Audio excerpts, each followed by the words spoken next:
R आबा हे शेवटपर्यंत आबाच राहिले, त्यांनी आबांचा कधी आबा साहेब होऊन दिला नाही। ही आर पाटलांची सगळ्यात मोठी गोष्ट आहे।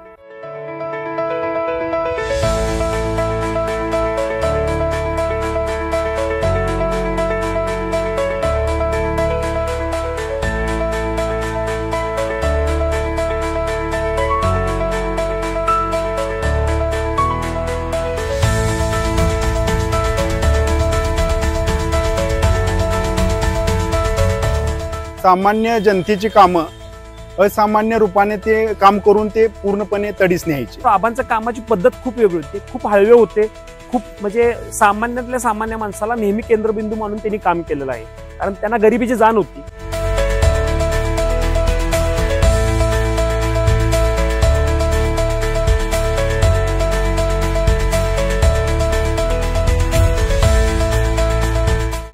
धडका देऊन टिकून होता खडकावरचा कोंभ आबा।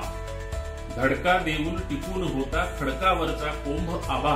नम्र निरागस गुणी आबा, ऋषी मुनींची धुनी आबा। आता ह्या महाराष्ट्राला खरंच त्या आबांच्या विचाराची व त्या आबांच्या कार्याची खरंच गरज आहे, आणि त्यासाठी आम्ही आबांना खूप खूप मिस करतो।